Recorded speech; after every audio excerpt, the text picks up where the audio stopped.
আমাদের আলোচনায় এই বিষয়গুলা গুরুত্ব পেয়েছে। আমরা বলেছি যে আওয়ামী লীগ নিষিদ্ধের আন্দোলনে জুলাই ঘোষণাপত্র বাস্তবায়নের একটি দাবি ছিল এবং সরকারের পক্ষ থেকে 30 দিন আমাদেরকে বলা হয়েছিল, 30 কার্য দিবসের মধ্যে সেটি হবে। নির্ধারিত সময়ের মধ্যে যাতে জুলাই ঘোষণাপত্র জারি করা হয়, প্রদান করা হয়, সেই বিষয়ে আমরা আহ্বান জানিয়েছি এবং সরকারের পক্ষ থেকে, ডক্টর ইউনূস স্যারের পক্ষ থেকে আমাদেরকে আশ্বস্ত করা হয়েছে।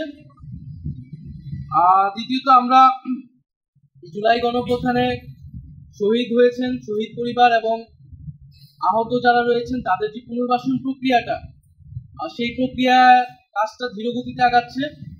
সঞ্চয়পত্র গণঅভ্যুত্থান অধিদপ্তর থেকে যে সঞ্চয়পত্র দেওয়ার কথা ছিল সেটি এখনো সকল শহীদ পরিবার পায়নি। মাসিক ভাতা দেওয়ার কথা ছিল, সেই ভাতা দেওয়াটি এখনো শুরু হয়নি।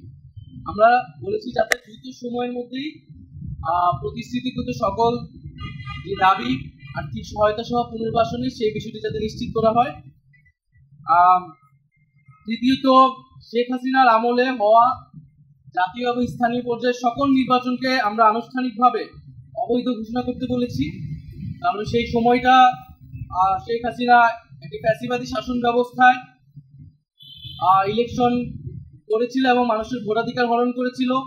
রাতের ভোট হয়েছে, দামি নির্বাচনের ভোট, দামি প্রার্থীর ভোট হয়েছে। ফলে সেই নির্বাচনগুলো নিয়ে প্রশ্ন রয়েছে এবং এই নির্বাচনগুলোকে সেই সময়ের বিরোধী রাজনৈতিক দলগুলোও বিভিন্ন সময় প্রত্যাখ্যান করেছে।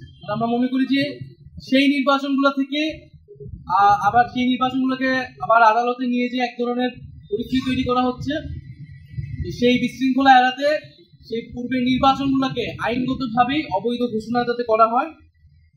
আমরা চতুর্থত বলেছি যে ইলেকশন কমিশন, যে ইলেকশন কমিশনের উপর আস্থা রাখতে পারছি না রাজনৈতিক দল হিসেবে, সেই ইলেকশন কমিশন পুনর্গঠন করে যাতে স্থানীয় সরকার নির্বাচনের দ্রুত আয়োজন করা হয়। এর ফলে নাগরিক সেবা যে দুর্ভোগটি হচ্ছে, নাগরিক সেবা পাচ্ছে না জনগণ, সেটি নিশ্চিত করা সম্ভব হবে। আর সর্বশেষ আমরা বলেছি যে বিচার, জুলাই গণহত্যার বিচার এবং সংস্কার প্রক্রিয়া চলমান এবং সংস্কারের যে জুলাই সনদ ঘোষণা হওয়ার কথা এবং যে আমরা নির্বাচনের কথা বলছি, গণপরিষদ এবং আইনসভা নির্বাচন, এই তিনটি সমন্বিত একটি পরিকল্পনা, সুনির্দিষ্ট পরিকল্পনা বা রোডম্যাপ যাতে একত্রে সরকার ঘোষণা করে এবং আমাদের যেই গণঅভ্যুত্থানের প্রতিশ্রুতি ছিল সংস্কার বিচার, সেটির মধ্য দিয়ে আসলে বাস্তবায়ন হওয়া সম্ভব। জুলাই মাসের মধ্যেই জুলাই সনদ আসবে এরকমটা আশ্বস্ত আমাদেরকে করা হয়েছে।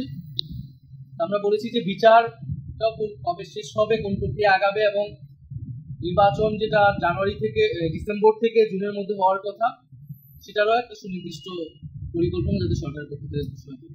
দুটা থেকে এই 5টি বিষয়ে আমাদের আলোচনা হয়েছে।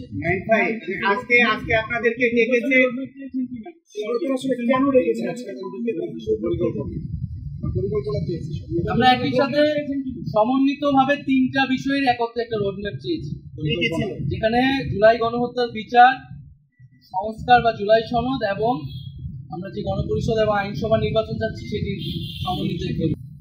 যে ছাত্র উপদেষ্টা যারা রয়েছেন তারা গণঅভ্যুত্থানের প্রতিনিধি আকারে সেই প্রেক্ষিতে সরকারে গিয়েছিলেন, সরকারকে বৈধতা দিয়েছে।